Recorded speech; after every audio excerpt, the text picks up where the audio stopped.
एक और बड़ी खबर आपको बता देते हैं, ये भी अफगानिस्तान से है। सरकार गठन को लेकर इस्लामिक अमीरात यानी कि तालिबान ने 6 देशों को नई सरकार के गठन कार्यक्रम में शामिल होने के लिए न्योता दिया है। तालिबान ने जिन देशों को न्योता दिया है यहां शामिल होने के लिए, उसमें पाकिस्तान है, तुर्की है, कतर है, रूस है, चीन है और ईरान। सरकार गठन समारोह में शामिल होने का न्योता इन देशों को दिया गया है। तो अब वो कोशिशें और तेज हो रही हैं, क्योंकि एक हफ्ते के लिए इसे टाल दिया गया था। अब सरकार गठन की तैयारियों के बीच बड़ी खबर यह कि 6 देश ऐसे हैं जिन्हें न्योता दिया गया। प्रणय मेरे साथ जुड़े हुए। प्रणय, सरकार गठन की तैयारियां अब तेज और इसे लेकर अब दूसरे देशों को भी न्योता दिया जा रहा है। 6 देश इसमें शामिल हैं। शिरीन, ये काफी जो समय से कयास लगाया जा रहा था कि तालिबान की सरकार का ऐलान जो है वो पंजशीर के कब्जा न हो पाने के कारण रुका हुआ है। और अब चूंकि ये ऐलान हुआ है, तालिबान ने ये दावा किया है और उसके प्रवक्ता ज़बीहुल्लाह मुजाहिद की तरफ से बयान जारी किया गया कि पंजशीर के ऊपर अब तालिबान का नियंत्रण हो चुका है और इसके साथ ही पूरे अफगानिस्तान के ऊपर अब तालिबान का पूरा नियंत्रण हो चुका है। तो इसके साथ ही सरकार का ऐलान भी जो है उम्मीद की जा रही है कि जल्दी सरकार का ऐलान होगा। और सरकार बनाने की जो तैयारियां चल रही थी, पावर शेयरिंग के फॉर्मूले के ऊपर भले ही अभी तक स्थिति स्पष्ट नहीं हो पाई हो, लेकिन जो प्रेसिडेंशियल पैलेस है उसके अंदर तैयारियां चल रही थी और ये भी कयास लगाए जा रहे थे कि कई देशों को न्योता दिया जा सकता है, जिसके अंदर कतर का नाम इसलिए महत्वपूर्ण है क्योंकि कतर के अंदर ही वो शांति समझौता हुआ था। कतर में पॉलिटिकल ऑफिस था तालिबान का।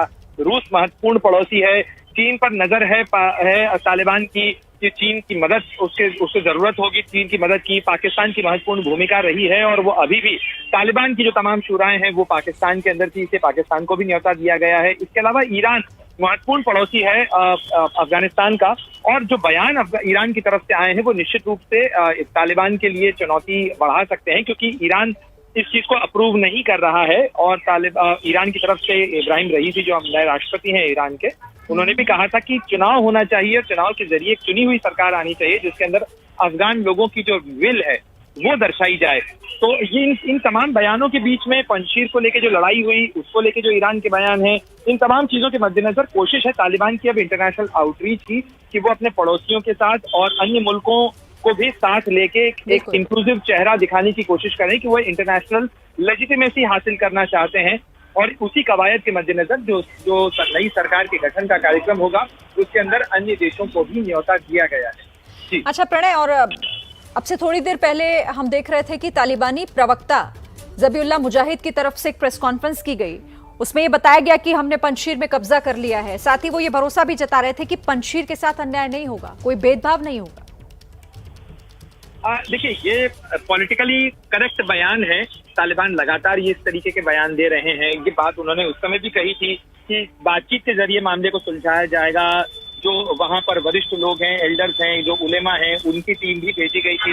लेकिन जो मसला निकला है वो बंदूक के जरिए निकला है। फिलहाल रास्ता जो निकला है, और ज़बीहुल्लाह मुजाहिद को अगर आप सुने तो वो उन्होंने कहा कि हमने कोशिश की थी बातचीत से सुलझाने की, लेकिन वो नहीं सुलझ पाया है।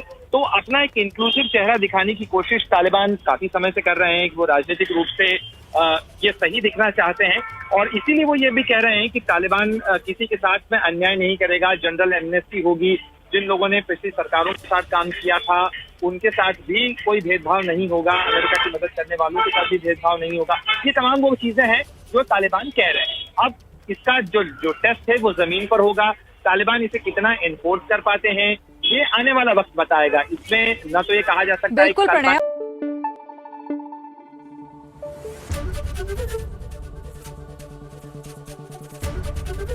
एबीपी न्यूज आपको रखे आगे।